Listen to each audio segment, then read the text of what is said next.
नमस्कार साथियों, आपका बहुत बहुत स्वागत है आपके अपने करेंट हेवन के यूट्यूब चैनल पर। आशा करते हैं बेहतरीन होंगे और अच्छे ढंग से अपनी पढ़ाई को कंटिन्यू रखे होंगे। यही आशा करते हैं कि सभी बच्चे बिना किसी सोच के, बिना किसी के परवाह किए हुए अपने तैयारी में जुटे होंगे और आगे की रणनीति आपको साफ साफ दिखाई दे रही होगी क्या करना है हमें। तो आज ये आपका मैथ का सेकेंड सेमेस्टर का 9वां और 10वां लेक्चर जो है दोनों एक ही साथ हम खत्म करेंगे। आज इस लेक्चर में जो आपके वर्ग है, आयत है, त्रिभुज है, समांतर चतुर्भुज, समचतुर्भुज, वृत्त, इसके बाद कह लीजिए आपके सिलेंडर हो गए, 3D में आ जाएंगे तो सिलेंडर हो गया, आपका कोन हो गया, गोला हो गया, इन सब के परिमाप और क्षेत्रफल और आयतन को हम बहुत अच्छे तरीके से देखेंगे। इसमें केवल और केवल पूरा का पूरा 9 और 10 से रिलेटेड 9 और 10 चैप्टर, इसके बाद 2-3 चैप्टर और रह जाएंगे, वो भी 2-3 दिन में ख़त्म हो जाएंगे। इसके बाद हम 4th सेमेस्टर के सारे क्लास लगाएंगे क्योंकि सेकंड सेमेस्टर के मैथ खत्म हो चुके, उधर 3rd सेमेस्टर के साइंस और मैथ और उधर मतलब कि SST खत्म हो गया है पूरा, तो उसको आप फॉलो करते रहिए। और यूपी टेट के भी सारे क्लासेस कंप्लीट करा दिए गए हैं, भविष्य में आपको कहीं से भी कोई दिक्कत नहीं आएगी। और रही बात यूपी टेट के प्रीवियस ईयर पेपर भी बहुत सारे दे दिए गए हैं। रोज़ सुबह 7 बजे से एक क्लास आता है सुपर टेट का, अगर उसको फॉलो कर लेते हैं तो आपकी आने वाली स्थिति बहुत ही बेहतरीन होने वाली है। तो प्लीज़ आपसे रिक्वेस्ट है सारे क्लासेस को बहुत शिद्दत से लीजिए, अपने भाइयों को, अपने बहनों को, जो भी आपसे रिलेटिव हैं उनसे चैनल को सब्सक्राइब करवाएं, बताएं उनको कि इस ये प्लेटफॉर्म कैसा है। ठीक, अगर आपको अच्छा लगता है तो ज़रूर आप बताएंगे और दूसरों की हेल्प करना हमारी फितरत होनी चाहिए मनुष्य की। ठीक है, चलिए हम स्टार्ट कर लेते हैं क्लास को, देखते हैं। सबसे पहले से हमें पता है क्षेत्रफल और आयतन क्या होता है और परिमाप। एक चीज़ और देख लेते हैं, परिमाप क्या होता है। यहाँ पर लिख लीजिए परिमाप। परिमाप ये तीन चीज़ पढ़ना है। तो याद रखिए क्षेत्रफल और परिमाप तो हम 2D में निकालते हैं। 2D फिगर को 2D फिगर वह होते हैं जिसको हम किसी भी प्लेन कागज़ पर ड्रॉ कर सकते हैं। और जो आयतन होता है केवल 3D का निकलता है, इस बात को याद रखना है। और क्षेत्रफल और आयतन जो होता है 3D का निकलता है। परिमाप निकालना चाहें तो निकल जाएगा 3D का, लेकिन जो 3D होता है उसे हम ड्रॉ नहीं कर सकते। एक तरह से ड्रॉ करके इमेजिन कर सकते हैं कि हाँ, यह सिलेंडर है और यह वृत्त है, मतलब गोला है और ये हमारा शंकु है। बस उसको एक तरह से हम इमेजिन करते हैं। जैसे यह मार्कर को हम बना तो सकते हैं लेकिन उसे उठा नहीं सकते, बस इमेजिन कर सकते हैं। जस्ट इमेजिन कि हमारा एक तरह से मार्कर है यहाँ पर बना हुआ, लेकिन उसे उठाकर हम ऐसे आपको दिखा नहीं सकते। लेकिन 3D फिगर को हम उठा सकते हैं, घुमा सकते हैं, यह होता है। ठीक है ना। तो चलिए हम स्टार्ट कर लेते हैं। सबसे पहले वर्ग से स्टार्ट करेंगे। वर्ग का हम सब कुछ देखेंगे, परिमाप देखेंगे, क्षेत्रफल देखेंगे और उसके बाद आयत पे चलेंगे, फिर त्रिभुज पे चलेंगे, इस तरह क्रम से चलते चलेंगे। सबसे पहले वर्ग, सभी लोग नोट करते चलिए फार्मूले को। वर्ग आपको पता है वर्ग के चारों साइड बराबर होते हैं, चारों साइड बराबर होते हैं। इनके जो डायगोनल होते हैं एक दूसरे को 90 डिग्री पे काटते हैं, याद रखना है, एक दूसरे को 90 डिग्री पे काटते हैं इनके डायगोनल, और एक दूसरे के बराबर भी होते हैं, एक दूसरे के बराबर होते हैं और एक दूसरे के समद्विभाजित भी करते हैं। समद्विभाजित मतलब समान बराबर बराबर भागों में बांटते भी हैं। तो इसके अगर साइड ए हैं, चारों साइड जब बराबर होते हैं तो ए हो जाएंगे, तो एरिया कितना निकल के आएगा, भुजा गुणे भुजा, भुजा गुणे भुजा, याद रखेंगे, भुजा गुणे भुजा यानी कि भुजा का स्क्वायर यानी ए का स्क्वायर होगा एरिया। अब इसका परिमाप देखेंगे तो परिमाप का मतलब चारों तरफ का जोड़ होता है सिर्फ, तो परिमाप लिख लीजिए कितना होगा, परिमाप कितना हो जाएगा 4, 1 2 3 4, चारों बराबर हैं तो 4a हो जाएगा। इस तरह से याद रखेंगे। लेकिन अगर आपसे पूछता है इसमें इस डायगोनल की लंबाई बताइए कितना होगा, तो अगर एक डायगोनल को हम ले लें ऐसे, तो देखिए पाइथागोरस थ्योरम बन रहा है या 90 डिग्री एंगल बन रहा है, तो 90 डिग्री के सामने क्या होगा हमारा हाइपोटेनियस, यानी कि किसी इसे क्या बोलते हैं, कर्ण बोलते हैं। तो कर्ण का स्क्वायर आप लिख लेंगे, कर्ण का स्क्वायर बराबर में ए का स्क्वायर प्लस ए का स्क्वायर, ए स्क्वायर प्लस ए का स्क्वायर, यानी जो डायगोनल है उसे हम डी से अगर दिखाते हैं पूरा, तो डी बराबर आपका आ जाएगा रूट में 2a का स्क्वायर। इसी को बोल देंगे हम लोग क्या, डी बराबर में रूट 2 इंटू ए। तो इसको आप नोट कर लेंगे। ठीक है, इसके बाद हम चलते हैं आयत पर। आयत देखिए, आयत के आमने सामने के दो भुजा बराबर होते हैं, आमने सामने के जो भुजाएं होते हैं आपस में पैरेलल होते हैं। ठीक, इस बात को याद रखना है। इसमें भी चारों साइड होते हैं, 4 साइड होते हैं, हर एक साइड एक दूसरे से जो संलग्न साइड होते हैं ये संलग्न होते हैं, तो संलग्न साइड एक दूसरे से 90 डिग्री का एंगल बनाते हैं। इसमें भी संलग्न साइड जो है एक दूसरे के 90 डिग्री एंगल बनाते थे। इसके बाद इसमें जो डायगोनल होता है, जो विकर्ण होता है, ये एक दूसरे को 90 अंश पर नहीं काटते हैं, इस बात को याद रखना। लेकिन इसमें क्या है 90 डिग्री पे काटते हैं, इसमें 90 डिग्री पे नहीं काटते। जो यह होता है एंगल, ये 90 डिग्री नहीं होता है, इस बात को याद रखना, ठीक है ना। ये 90 डिग्री नहीं होता है। और ये डायगोनल आपस में तो समद्विभाजित करते हैं एक दूसरे को, जिस प्रकार से ये समद्विभाजित कर रहे हैं आपस में, उसी प्रकार से ये भी समद्विभाजित करते हैं और एक दूसरे के बराबर होते हैं, इस बात को याद रखना है। तो अगर साइड इसका मान लेते हैं बी है ये वाला, और ये मान लेते हैं एल है लंबाई, तो इसका एरिया कितना हो जाएगा, क्षेत्रफल कह देंगे भुजा गुणे भुजा, एल इंटू बी, ये चीज़ याद रखना है। ये इसका आ गया एरिया एल इंटू बी। अगर आपसे यही चीज़ पूछा जाए कि इसका परिमाप बताइए, तो आप कह देंगे सर परिमाप इसका क्या होगा, चारों तरफ का जोड़, यानी कि एल प्लस बी 2 बार आएगा इंटू 2 कर देंगे, इधर भी एल, इधर भी एल, इधर भी बी, इधर भी बी, तो 2 बार एल 2 बार बी, ये हो गया। लेकिन इसके बाद अगर आपसे पूछें कि डायगोनल की लंबाई बताइए, तो आप कहेंगे सर इसमें जैसे निकाले थे उसी तरह इसमें निकाल देंगे, एल स्क्वायर प्लस का बी स्क्वायर। तो इस तरह से डायरेक्ट एक प्रश्न बन जाता है कि इस आयत में कितना बड़ा सबसे लंबा छड़ होगा। तो डी इसके डायगोनल के हिसाब से अगर यहाँ से यहाँ तक कोना कोना मिलाते हुए अगर रखते हैं एक छड़, तो उस छड़ की लंबाई कितनी होगी, एल स्क्वायर प्लस बी का स्क्वायर। इस बात को आपको याद रखना है, और ये तीनों फार्मूला इसमें यूज होते हैं, तो इसको नोट कर लीजिए। और जो चीज़ें बताया गया फैक्ट कि आयत कैसे कहते हैं, आयत कैसे मान लेके आयत है, तो बता देना है आयत के चारों भुजाएं, मतलब पैरेलल भुजाएं जो होती हैं आपस में बराबर होती हैं और एक दूसरे के साथ, मतलब हर एक संलग्न भुजा जो होता है अपने को 90 डिग्री पे काटता है, 90 डिग्री बनाता है, और जो विकर्ण होते हैं एक दूसरे को 90 डिग्री पे नहीं काटते हैं, अपने आप को समद्विभाजित करते हैं, 2 बराबर भागों में बांटते हैं। और ये वाला साइड नहीं, ये डायगोनल और ये डायगोनल दोनों के दोनों क्या होते हैं, बराबर होते हैं आपस में। बस इतनी बातें आयत के लिए हो गया, इतनी बातें हो गया वर्ग के लिए। अब हम चलते हैं किस पर, त्रिभुज पर। त्रिभुज के बाद सर्कल पर। देखिएगा त्रिभुज में 4 प्रकार के त्रिभुज पढ़ने हैं। वैसे जनरल त्रिभुज की जो एरिया है जनरल त्रिभुज का सबको पता होना चाहिए, 1/2 लेंथ इंटू ब्रेथ, यानी कि हाइट इंटू बेस। ये चीज़ जैसे कोई भी त्रिभुज बना लेते हैं, हमें एक त्रिभुज बनाए इस प्रकार से सिंपल सा, तो इस त्रिभुज में यह हाइट है या बेस है, या हाइट हो गया या बेस हो गया ये पूरा, तो हम कहते हैं इसका एरिया क्या हो जाएगा, तो सबको पता है 1/2 हाइट गुणे बेस। ये तो जनरल सबको पता होता है, जनरल चीज़ें होती जिसे हमें पता होना चाहिए। लेकिन त्रिभुज भी कई प्रकार के होते हैं। सबसे पहला त्रिभुज समबाहु त्रिभुज, जिसके चारों मतलब जिसके तीनों भुजाएं बराबर होती हैं। विषमबाहु त्रिभुज, जिसके तीनों में से कोई भुजा बराबर नहीं होता है। समद्विबाहु त्रिभुज, यानी कि जिसमें 2 भुजा बराबर होता है। और समकोण त्रिभुज, यानी कि दोनों समकोण पर बनाए, ऐसे त्रिभुज को क्या बोलते हैं, समकोण। तो देखिए सबको बनाते हैं हम। पहला यह है समबाहु त्रिभुज, हम अंदर लिख देते हैं इसको, यहाँ पर लिख देते हैं समबाहु त्रिभुज, समबाहु। तो पहले समबाहु में देख लेते हैं एरिया कैसे निकालते हैं। तो सबसे पहले हमको हाइट चाहिए। अगर समबाहु है तो तीनों भुजा हम ले लेते हैं ए और ए, ये सब के सब ए हैं।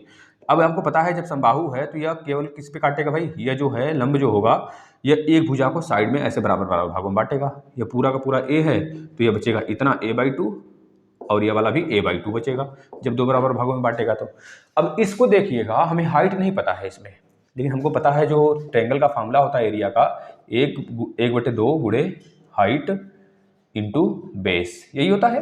अब इसमें हाइट हमको नहीं पता है, हाइट कहाँ पता है, लेकिन बेस पता है। बेस हमको दिया है ए, बेस ए है, हाइट नहीं पता है। हाइट के लिए फार्मूला होता है पाइथागोरस थ्योरम। देखिए हम इसको एक तरह सिमेट्रिक करते हैं, सिमेट्रिक मतलब दोनों तरफ का बराबर होता है। इसको अलग कर लिया, इसको अलग कर दिया, तो इसका नीचे वाला हमने बताया a/2, ये ए हो गया, और ये हमको निकालना है हाइट। तो हाइट बराबर, आपको पता है ये कर्ण है, क्योंकि 90 डिग्री के सामने कर्ण होता है, तो कर्ण का स्क्वायर बराबर, कर्ण का स्क्वायर बराबर कर लेंगे, बराबर ये वाला और ये वाला हमने हाइट माना है, तो हाइट का स्क्वायर प्लस में a/2 का स्क्वायर, ये चीज़। तो यहाँ से हाइट का स्क्वायर निकल जाएगा, हाइट का स्क्वायर बराबर a का स्क्वायर माइनस a²/4। इसको सॉल्व करेंगे तो 4a² यानी 3a²/4 में आएगा, ये आ जाएगा 4a² माइनस a² यानी 3a²/4।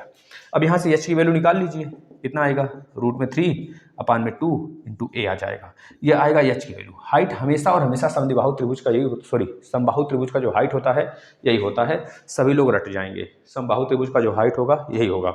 अब हाइट भी हमको पता हो गया, और बेस हमारा a है, तो निकाल लीजिए इसका एरिया कितना होगा। हाइट कितना है, √3/2 गुणे a, यह तो हाइट हो गया, और बेस कितना है, a है, मिला देंगे तो कितना होगा, √3/4 इंटू a का स्क्वायर। तो यह हमको रट जाना चाहिए, यह डायरेक्ट फार्मूला होता है जो हमने डिराइव करके आपको दिखाया, यह होता है डायरेक्ट फार्मूला, और यह होता है हाइट का फार्मूला समबाहु त्रिभुज के लिए। तो दोनों चीज रट जाइए। अब आते हैं हम समद्विबाहु त्रिभुज पर।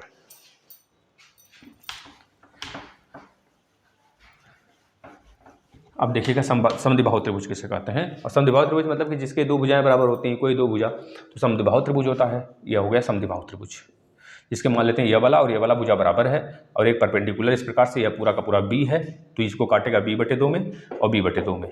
तो इसमें भी तो हमको हाइट नहीं पता है, लेकिन जनरली हमको पता है कि एरिया जो होता है बेस इंटू हाइट होता है किसी भी त्रिभुज का। लेकिन बेस हमको पता है b है, लेकिन हाइट नहीं पता है इसमें भी। तो हाइट निकालते हैं इसमें भी। इसको h मान लीजिए, h² प्लस में b/2 का स्क्वायर बराबर a का स्क्वायर। ये हमारा कर्ण होगा भैया, ये हमारा 90 डिग्री है, इसके सामने कर्ण, तो है कितना हो जाएगा a का स्क्वायर। अब यहाँ से h की वैल्यू निकाल लीजिए, कितना हो जाएगा रूट में a का स्क्वायर माइनस में b²/4। अब इसको सॉल्व कर लीजिए, तो कितना आ जाएगा सॉल्व करेंगे तो भैया कितना आ जाएगा, 1/2 बाहर आएगा और रूट में बचेगा कितना 4a का स्क्वायर, 4a का स्क्वायर, 4a का स्क्वायर माइनस b का स्क्वायर, यह बचेगा। देख लीजिए आप खुद, 4a का स्क्वायर, सॉरी 2 हमने बाहर निकाल लिया ना, तो 4a का स्क्वायर नहीं बचेगा, 2 हमने बाहर निकाल लिया यहाँ से, या 4 वाला 2 हमने बाहर निकाल लिया, यहाँ पे केवल a स्क्वायर बचेगा। क्या बचेगा, 1 मिनट 4a स्क्वायर रहेगा, तो बचेगा 4a square minus b square. यह चीज़, क्योंकि हमने जो नीचे 4 था, इसके नीचे था 4 आएगा, एलसीएम लेंगे तो उसको हमने बाहर निकाल लिया, 1/2 हो गया, तो 4a स्क्वायर माइनस b का स्क्वायर बचा। यह आ गया h की इक्वल टू, यह h बराबर आया है, तो आप डायरेक्ट लिखेंगे जो h बराबर कितना आ गया यहाँ पर 1/2 रूट में 4a का स्क्वायर माइनस b का स्क्वायर, यह आ गया हमारा का कितना आ गया, h आ गया। लेकिन हमको एरिया पता करना है, एरिया बराबर क्या होता है 1/2 b इंटू एच। अब h हमको पता यह वाला है, तो 1/2 पहले से है, 1/2 फिर से आ गया रूट में 4a का स्क्वायर माइनस b का स्क्वायर और गुणे b की वैल्यू कितनी है, b है, तो b यहाँ पर लिख देंगे। अब देखिए जो फार्मूला बन गया आपका एरिया का, समद्विबाहु त्रिभुज का एरिया b/4 रूट में 4a का स्क्वायर माइनस b का स्क्वायर, यह फार्मूला हो गया एरिया का। तो यह b क्या है, यह बेस है, और जो a है यह अंदर है, 4a square minus b square, यह होता है एरिया का फार्मूला, और यह होता है हाइट का फार्मूला समद्विबाहु त्रिभुज का, जिसकी दो भुजाएं बराबर होती हैं। अब आते हैं हम लोग इसमें विषमबाहु त्रिभुज में। वह तो बहुत आसान है, आपको हीरोज फार्मूला याद होगा, उससे निकालेंगे। चलिए भाई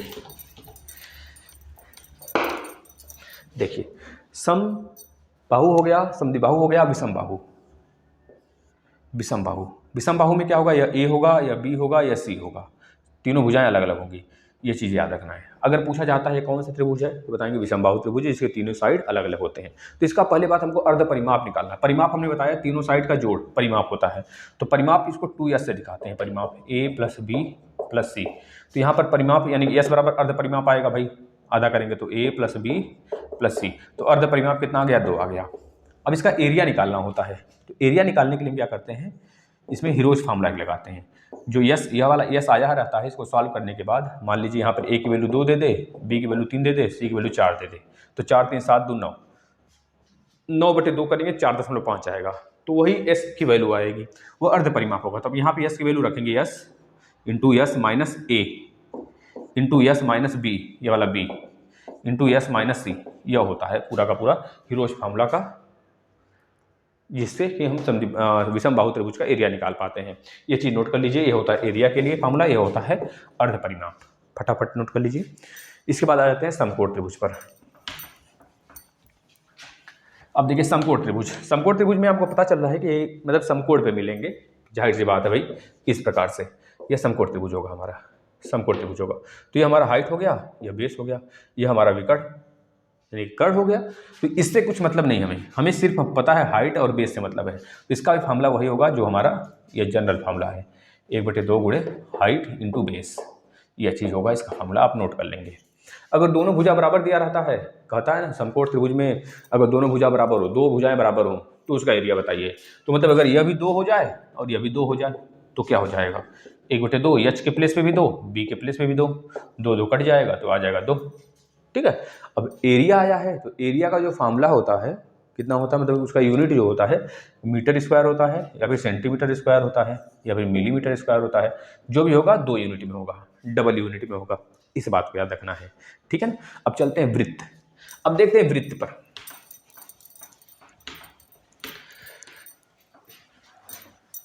वृत्त देखिएगा। अच्छा, वृत्त से पहले हम थोड़ा सा समांतर चतुर्भुज की बात कर लेते हैं, जिसे ट्रेपोजियम कहते हैं इंग्लिश में, और सम चतुर्भुज की बात कर लेते हैं। समांतर चतुर्भुज देखिएगा। अच्छा, पहले यह समांतर चतुर्भुज है, जो बहुत बार आपसे पूछा जाता है, आपके एग्जाम में पूछेगा। यह समांतर चतुर्भुज जिसमें कि एक भुजा दूसरे के पैरेलल होता है, बराबर नहीं, पैरेलल, यानी कि अगर यह ए वाला साइड है तो यह बी वाला साइड होगा, यह बी होगा। अब इसमें एक हाइट होता है, यह हाइट होता है। अगर पूछता है इसका एरिया बताइए, तो आप क्या करेंगे, एरिया बराबर 1/2 गुणे दो पैरेलल साइड का योग, दोनों पैरेलल साइड का योग a plus b into height into गुणा कर देंगे, बस ये हो जाता है इसका area 1/2 h into a plus b. यह होता है ट्रेपोजियम, यानी कि समलंब चतुर्भुज, जिसे समांतर चतुर्भुज समलंब चतुर्भुज कह लीजिए इसे। एक मिनट, इसे समांतर चतुर्भुज या फिर समलंब चतुर्भुज भी कह सकते हैं। एक तरह से इसे समलंब ही जानेंगे, समलंब के, क्योंकि ये लंब है ना, तो समलंब एक दूसरे के लंब पे स्थित होता है, तो इसे समलंब चतुर्भुज के नाम से जानेंगे। इसमें क्या होता है, देखिए यहाँ से अगर हम लोग ऐसे बना दें ना, तो यह वाली दूरी जो होगी यह ए के बराबर होगा, और यह वाला दूरी आपस में बराबर हो जाते हैं अगर रेगुलर है तो, है ना। तो इसको नोट कर लेंगे। आगे चलते हैं, आ जाते हैं हम लोग किस पर, सम चतुर्भुज पर। देखिएगा वहाँ से बहुत सारे प्रश्न आते हैं, हम कल कराएंगे प्रश्न सारे, आज सिर्फ सबका फार्मूला करवा देते हैं, जिससे आप कभी परेशान ना हो, है ना। चलिए आज हम देख लेते हैं, अब नेक्स्ट देख लेते हैं सम चतुर्भुज। लिख लीजिएगा भाई, सम चतुर्भुज में क्या होता है, देखिए थोड़ा सा गलत बन गया है, ऐसे बराबर होगा, बिल्कुल चारों साइड बराबर होता है सम चतुर्भुज में, बस यह वर्ग ही होता है, बस घुमा दिया जाता है। वर्ग में क्या होता है, डायगोनल एक दूसरे को बराबर बराबर काटते हैं, इसमें बराबर बराबर ही काटेंगे। लेकिन वर्ग में एक चीज़ और होता है, वर्ग में एक दोनों डायगोनल आपस में बराबर होते हैं, लेकिन इसमें बराबर नहीं होते, दोनों छोटे, एक होता है एक बड़ा होता है। देखिए जैसे यह दूरी छोटा होगा, लेकिन यह दूरी बड़ा वाला होगा, ऐसे। भारत का नक्शा देख लीजिए, भारत ऐसे ही तो बना है, भारत पूरा हमारा। तो ये देखिए हमारा सम चतुर्भुज है, क्या है भाई, सम चतुर्भुज है। सम चतुर्भुज में यह डायगोनल D1 होता है, क्योंकि दोनों बराबर नहीं होते, इस वजह से इसको D1 और D2 के नाम से कहते हैं। तो अगर इसका एरिया पूछा जाता है, देखिए इसमें ए या सब के सब ए होंगे, भुजा ए होगा। अगर पूछा जाता है एरिया बताइए, तो आप करेंगे D1 इंटू D2, मतलब डायगोनल बटे 2 करेंगे, ये एरिया आ जाता है, ये एरिया आता है, इसका याद रखेंगे। लेकिन एक फॉर्मूला इसमें और होता है, याद रखेंगे। अगर पूछता है ये ए स्क्वायर है ना, ए स्क्वायर, और इधर अगर मान लीजिए एरिया है ए स्क्वायर प्लस ए का स्क्वायर बराबर होता है D1 इंटू D2, यह चीज़ हो जाता है। इस बात को याद रखेंगे, यानी कि 2a स्क्वायर बराबर D1 इंटू D2, यानी ए स्क्वायर बराबर, दोनों भुजा देख लीजिए ध्यान से, D1 इंटू D2 बटे के 2। तो यहाँ पे देख रहे हैं एरिया निकल के आया ना, यानी भुजा का स्क्वायर जो आएगा वो D1 इंटू D2 के बटे 2 के बराबर आएगा। ये भी इसका नियम है, इसको फॉलो करवा लेंगे। इसमें एक चीज़ और आता है, जब भुजा बराबर ना हो, इस प्रकार से, यानी ए हो और एक तरह से कह लीजिए इसमें यह D1 हो, यह D2 हो, और यह ए हो, यह वाला भी ए हो मान लीजिए, और यह एक आमने सामने का, यह ए हो, यह बी हो जाए, ये वाला बी हो जाए। तो इस कंडीशन में कैसे एरिया निकालते हैं, तो इसका भी सिंपल है। जैसे इस प्रकार से एरिया हम इस तरह निकाले हैं ना, तो सिंपल सा इसमें भी यही वाला फॉलो होगा, D1 इंटू D2 बटे 2 इंटू ए, और इसमें एक चीज़ और फॉलो होगा, ए स्क्वायर प्लस बी स्क्वायर बराबर में D1 इंटू D2 बटे के अब 2 कर लोगे, इस तरह से निकालते हैं इसको याद रखना है हमें, ठीक है भाई। यहाँ से फार्मूला आते हैं हमेशा और बनते हैं, तो इसको आप नोट कर लीजिएगा। अब आगे चलते हैं, आगे आ जाते हैं वृत्त पर। वृत्त मोस्ट इंपॉर्टेंट है, उसको डालकर लिख लीजिए फटाफट।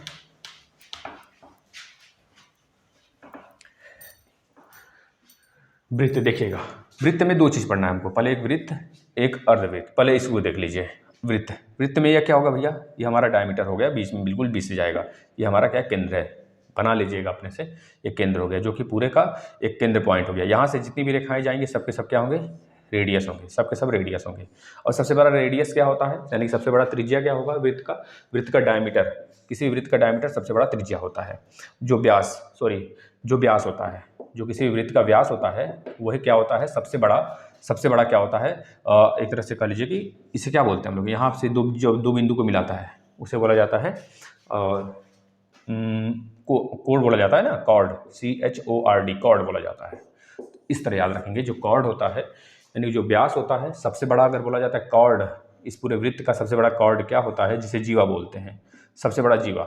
वृत्त का सबसे बड़ा जीवा कौन सा होगा, तो बताएंगे जो वृत्त का व्यास होता है, यानी कि रेडियस प्लस रेडियस मिलके जो बनता है 2r होता है, या फिर इसे d बोलते हैं। इस तरह से याद रखना है, जीवा सबसे बड़ा जीवा, ठीक है, सबसे बड़ा जीवा। तो ये चीज़ समझ में आ गया। अब एरिया चलते हैं, निकालते हैं किसी वृत्त का एरिया।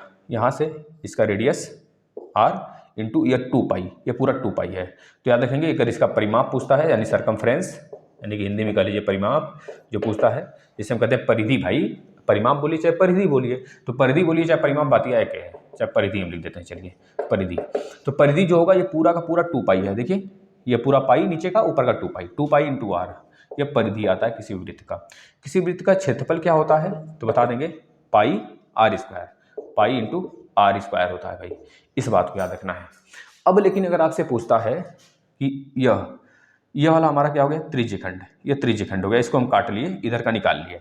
तो इस त्रिज्यखंड में अंत वाला अगर कोण बनाता है थीटा का, तो इसका एंगल बताइए, मतलब इसका एरिया बताइए इस छोटे वाले पार्ट का। तो आप क्या कहेंगे, इस छोटे वाले पार्ट का निकालना होगा तो आप कहेंगे सर पाई r स्क्वायर, एरिया पूछेगा तो पाई r स्क्वायर थीटा बटे 360, थीटा बटे 360 यह होता है इस वाले का, बस थीटा वाले का एरिया हो गया।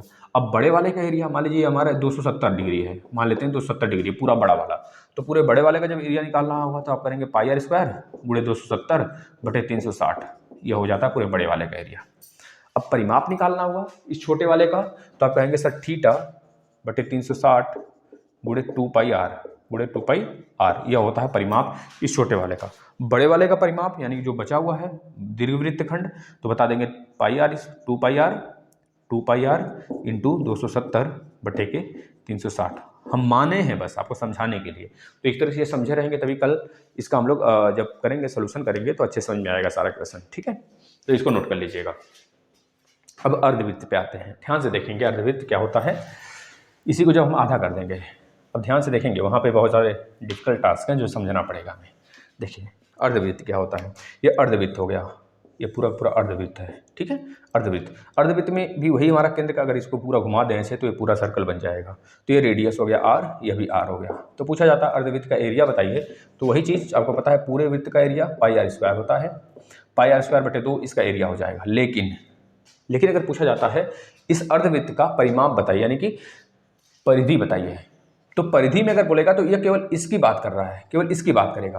तो यह हमें चाप, इस अर्धवृत्त का जो चाप होगा भैया ये कितना होगा, पाई इंटू आर होगा, पाई इंटू आर होगा इस अर्धवृत्त का चाप। अगर चाप पूछेगा तो आप यह बताएंगे। लेकिन अगर पूछता है परिधि बताइए इस अर्धवृत्त का, परिधि का मतलब यानी परिमाप जो चारों तरफ का जोड़ होता है, तो याद रखिएगा परिधि की जब बात करेगा वो, तो आप बता देंगे परिधि पाई आर यानी कि चाप इसका प्लस में 2r, यह वाला r प्लस आर, तभी ना बंद वक्र बनेगा या पूरा का पूरा, तो 2r यह होता है। इसको आप नोट कर लेंगे, ठीक है। जो बहुत बार एग्जाम में पूछा गया है, बच्चे कंफ्यूज होते हैं थोड़ा सा, तो नोट किए रहेंगे तो आपको हर जगह काम देगा। यह सेशन केवल और केवल आपके प्रैक्टिस के लिए, और यह आप हमेशा देख सकते हैं। जैसे मान लीजिए कोई सा भी एग्जाम देने जा रहे हैं, UP TET, C TET, super TET, तो इस वाले सेशन को देख के जाइएगा, जिससे कि आपका यहाँ से मेंसुरेशन से एक भी क्वेश्चन न छूटने पाए, क्योंकि यहाँ पे केवल आज हम लोग फार्मूला भी डिस्कस कर रहे हैं। अब चलिए आ जाते हैं सिलेंडर पर। सिलेंडर, ये देखिए सिलेंडर है भाई, गैस वाला सिलेंडर नहीं। सिलेंडर का मतलब दोनों ऊपर और नीचे का जो सर्कल होगा बराबर होगा, मतलब कि समान केंद्र पे होंगे, केंद्र समान होगा, समकेंद्री होंगे। अब यह हाइट होता है मेरा, है ना, यह हाइट होगा, यह पूरा पूरा हाइट होगा, यहाँ से लेकर यहाँ तक हाइट हो गया। और यह रेडियस होता है, यहाँ से यहाँ तक रेडियस होता है। अब अगर पूछा जाता है इस पूरे सिलेंडर का, क्योंकि भाई सर्कल ही था, नीचे सर्कल है, सर्कल को हमने उठा दिया, इस पूरे सिलेंडर का वॉल्यूम बताइए, आयतन। तो कहेंगे आयतन जो होता है ना सर, आयतन जो होता है नीचे यानी सरफेस का इसका एरिया, सरफेस का क्या है, सर्कल है, तो सर्कल का एरिया क्या होता है, पाई आर स्क्वायर होता है। बस हाइट से गुणा कर देते हैं, यह आ जाता है आयतन। लेकिन बोला जाता है केवल सरकमफ्रेंस, मतलब कि चारों तरफ का एरिया बताइए, है ना, कर्व सरफेस एरिया बताइए, तो जिसे बोलते हैं हम लोग CSA, कर्व सरफेस एरिया, यानी कि वक्र पृष्ठ का एरिया, वक्र पृष्ठ का क्षेत्रफल। तो कहेंगे सर वक्र पृष्ठ में क्षेत्रफल में नहीं है सर्कल आएगा, नहीं है सर्कल आएगा, केवल चारों तरफ का आएगा। तो चारों तरफ में क्या है, इस सर्कल का चारों तरफ क्या है, 2 पाई आर इंटू हाइट, तो 2 पाई आर एच हो गया, 2 पाई आर एच हो गया क्या, वक्र पृष्ठ का क्षेत्रफल। अगर पूछेगा संपूर्ण पृष्ठ का क्षेत्रफल बताइए इस पूरे सिलेंडर में, तो कहेंगे संपूर्ण पृष्ठ का जो क्षेत्रफल होगा, संपूर्ण पृष्ठ क्षेत्रफल, पृष्ठ का क्षेत्रफल, जिसे बोलते हैं TSA, टोटल सरफेस एरिया, क्या हो जाएगा, इस 2 पाई आर एच को ऐड करेंगे प्लस इस दोनों सर्कल को जो छोड़ रहे थे ना, इस दोनों सर्कल को भी हम लोग इंक्लूड कर लेंगे, यानी कि 2 पाई आर स्क्वायर। एक का एरिया पाई आर स्क्वायर, दोनों सर्कल का 2 पाई आर स्क्वायर। अब देखिए इसमें 2 पाई आर कॉमन है, इसमें भी 2 पाई आर कॉमन है, तो कॉमन कर लेते हैं भाई। तो 2 पाई आर क्या बचेगा, यहाँ बचा h और यहाँ बचा r, तो r प्लस h हो गया। बताना, यह हो जाएगा एरिया, यह हो जाएगा कर्व सरफेस एरिया, यह हो जाएगा आयतन। ठीक है सिलेंडर का, समझे ना भाई। चलते हैं अब हम लोग शंकु की तरफ। पहले उससे पहले हम लोग वो पढ़ लेते हैं, क्या बोलते हैं उसको, गोला पढ़ लेते हैं पहले।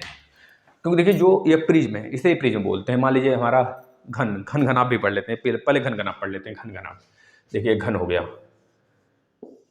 घन किससे बनता है, घन में चारों भुजाएं बराबर बराबर होती हैं, जिस प्रकार से स्क्वायर होता है। जैसे वर्ग है, वर्ग को उठा दिया तो घन बन गया। ठीक है, तो इसका जो नीचे वाला सिरा है ना, ये घन ही है, मतलब वर्ग है। अब सबका साइड बराबर होगा, लंबाई चौड़ाई ऊंचाई सब बराबर होंगे, तो इसमें घन का जो होता है वॉल्यूम निकलेगा, क्योंकि ये घन है, डब्बे के आकार का है। तो इसका वॉल्यूम कितना होगा, यानी आयतन कितना होगा, आयतन होगा, याद रखेंगे। इस पूरे में भुजा गुणे भुजा गुणे भुजा, यानी कि हाइट गुणे लेंथ गुणे ब्रेथ, यानी a की पावर में 3, यह होता है घन का आयतन। ठीक है, अब बोलेगा घन का एरिया बताइए, तो आपको पता है किसी भी घन में 6 फेस होते हैं, किसी घनाभ में भी 6 फेस होते हैं और घन में भी 6 ही फेस होते हैं। देख लीजिएगा डस्टर उठा के, या फिर कोई डब्बा हो जो चौक का डब्बा आता है, उसको उठा के देख लीजिएगा, है ना। तो इस तरह से तो ये पूरा का पूरा घन बनेगा। अब घन का अगर एरिया पूछा जाता है आपसे, एरिया यानी क्षेत्रफल, तो बताएंगे घन का क्षेत्रफल कितना हो जाएगा, कह देंगे घन का क्षेत्रफल होगा a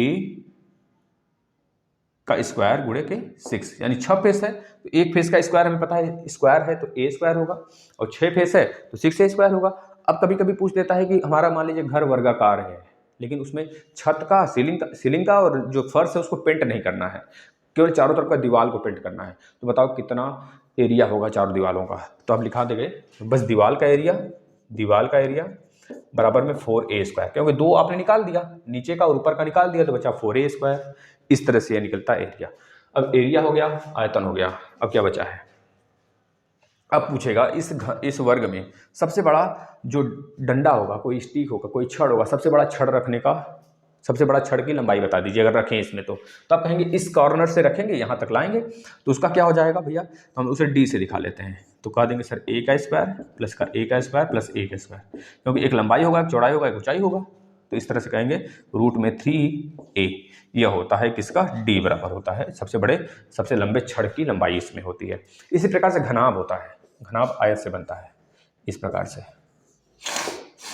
देख लीजिए, यह घनाभ हो गया। अब इस घनाभ में बात करेंगे तो यह घनाभ जो होता है इसमें भी आयत होता है, आयत को ही उठा दिया जाता है, 6 फेस इसमें भी होते हैं। अगर इसका एरिया पूछा जाता है तो आप कहेंगे सर इसका एरिया होता है इसमें, क्योंकि लेंथ और ब्रेथ और हाइट सब अलग अलग होता है, तो कहेंगे length into breadth plus breadth into height plus length into height होता है, यह होता है। और देखिए लेंथ और हाइट नीचे भी है, लेंथ और हाइट ऊपर भी है, आमने सामने लेंथ और हाइट, अगल बगल ब्रेथ और हाइट, ऊपर और नीचे लेंथ और ब्रेथ, ऊपर भी लेंथ और ब्रेथ, नीचे भी लेंथ और ब्रेथ, इस प्रकार से 2 से गुणा करा देंगे इसमें। यह होता है पूरा का पूरा घनाभ का एरिया। अब घनाभ का आयतन क्या होगा, आयतन यानी वॉल्यूम, आयतन क्या हो जाएगा, तो कहेंगे सर जी इसका जो आयतन होगा ना वह इसमें लेंथ ब्रेथ इंटू हाइट का गुणा करा देंगे, मतलब लेंथ ब्रेथ इंटू हाइट। भाई हमको पता है आयत में लेंथ और ब्रेथ का गुणा कराते थे तो एरिया आता था, अब एरिया में h का गुणा करा देंगे तो हमारा आयतन आ जाएगा, बस हो गया। अब बोलेंगे इसमें सबसे लंबे छड़ की लंबाई क्या होगी, बस वही इसमें भी होगा, d इक्वल टू क्या होगा, लेंथ का स्क्वायर प्लस में ब्रेथ का स्क्वायर प्लस में हाइट का स्क्वायर, रूट में बंद कर दीजिए, बस यही होगा इसका। बताना समझ में आ रहा है ना, बस छापते चलिए आप, बस छापते चलिए। अब हम चलते हैं कोण की तरफ, फिर आते हैं भाई किसके तरफ, गोले की तरफ। गोला दोनों को साथ ही लेकर चलते हैं, क्योंकि दोनों में थोड़ा कंपेयर कराना है हमें ना। देखिएगा ये गोला है, मान लीजिएगा गोला है भाई, इसको ये गोला है, फुटबॉल है, ये फुटबॉल है, ठीक है ना गोला। और यहाँ पे कोण ले लीजिए, ये कोण है आपका शंकु, ये शंकु हो गया। शंकु में जो ये हाइट होता है उसे बोलते हैं एच से, और ये वाला जो हाइट होता है उसे सेलेंट हाइट एल बोलते हैं, और ये रेडियस होता है, ये आर होता है, ठीक है।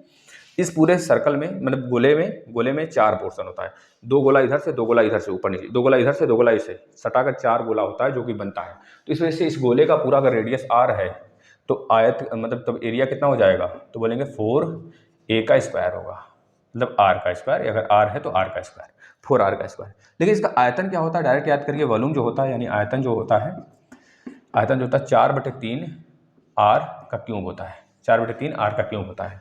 इस बात को याद रखेंगे।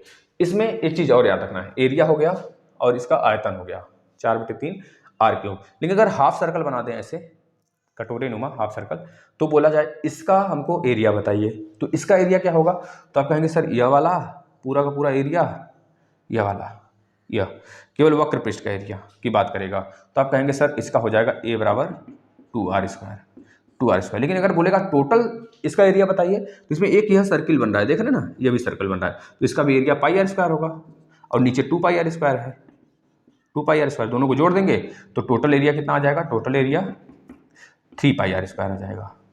ये चीज़ याद रखना है, ठीक है।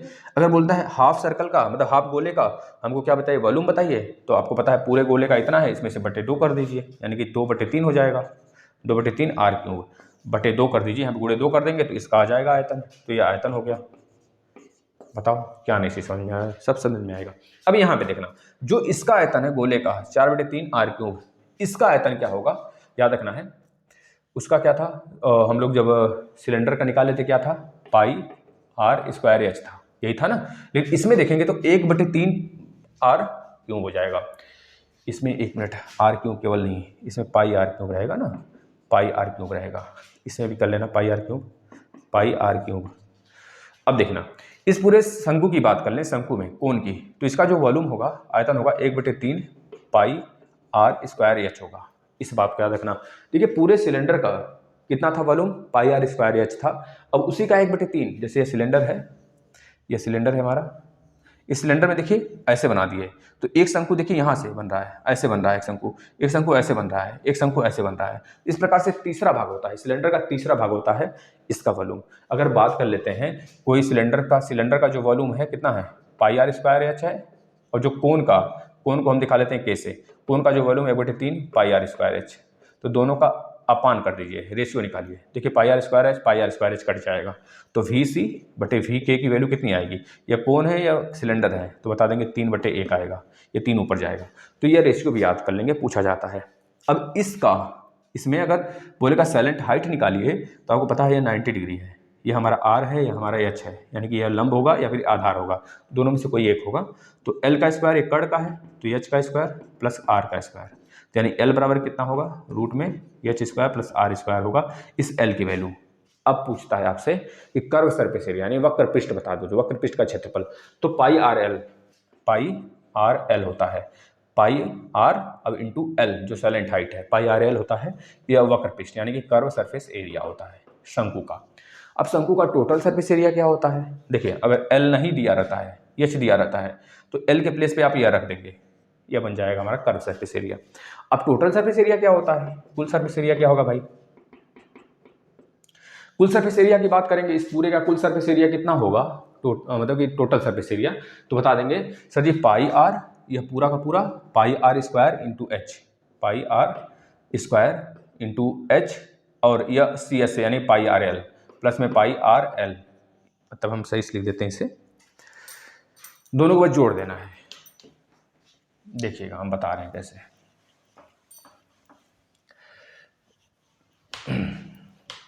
मतलब आपको पता है कि कर्व सरफेस एरिया कितना आया था, CSA कितना आया था, तो बता देंगे आप कि भैया पाई आर एल आया है। अगर बात करेंगे कुल टोटल सरफेस एरिया कितना होगा, टोटल सरफेस एरिया कितना होगा, तो कहेंगे सर यह तो रहेगा ही रहेगा, और प्लस यह वाला एरिया जो गोले का एरिया है पाई आर स्क्वायर, बस इसको जोड़ दीजिए। तो पाई आर स्क्वायर और पाई आर, तो में पाई आर कॉमन कर लीजिए, तो क्या बचेगा, एल प्लस आर बचेगा, एल प्लस आर, यही होता है शंकु का कुल सरफेस एरिया। बताओ अब क्या चीज़ें छूटी हुई हैं, अब सारी चीज़ें तो हो गई, समबाहु त्रिभुज हो गया, घन घनाभ हो गया, घन आयत वर्ग त्रिभुज सब हो गया, सम चतुर्भुज हो गया, समलम चतुर्भुज हो गया, सब कुछ हो गया। तो बस आप छाप लो अच्छे से, इससे बाहर कहीं नहीं आएगा, ना ही आपके अगर मेंसुरेशन आता भी है तो आपके ना ही यूपी टेट में आएगा, ना ही सुपर टेट में आएगा। है ना। तो प्लीज़ आपसे रिक्वेस्ट है, ये ज्यामिति नहीं समझिएगा इसे, ज्यामिति अलग तरीके से होता है। ज्यामिति का क्लास हम लिए हैं 3rd सेमेस्टर में, आप उसको देख सकते हैं। यह पूरा का पूरा 2nd सेमेस्टर का चैप्टर है, तो 2nd सेमेस्टर वाला ही पूरा का पूरा यूपी टेट में भी आता है और सुपर टेट में भी आता है, ठीक है ना। तो आप करिए, और सुपर टेट के लिए हम सुबह क्लास लगाए हैं 7 बजे, आप उसको ज्वाइन करिए डेली। और रही बात यूपी टेट में, मैथ, हिंदी, CDP और आपका इन्वायरमेंट का सेक्शन पूरा फिनिश हो गया है, आप उसको फिर से रिवाइज करिए ना आके। अब जितने क्लास DLED में हैं 3rd सेमेस्टर के, 2nd सेमेस्टर के जो आपको देने हैं आगामी एग्जाम, उसको रिवाइज करते रहिए, तब जाके काम होगा कुछ भाई, नहीं तो फिर दिक्कत होगी। एक में पता चला पास हो रहे, उधर चला पता कि बैक लग जाइए। तो एक को बचाने के चक्कर में दूसरे में बैक ना लगने पाए, आपको पढ़ते रहना है, ठीक है। थोड़ा सा हेल्प करना है अपने, हमने बताया ना, अपने फैमिली मेम्बर से, सबसे बस रीच बढ़ाने के लिए आप सब्सक्राइब करते रहो, जिससे कि हमारी रीच बढ़े, हमारी फैमिली बड़ी हो जाए। धन्यवाद।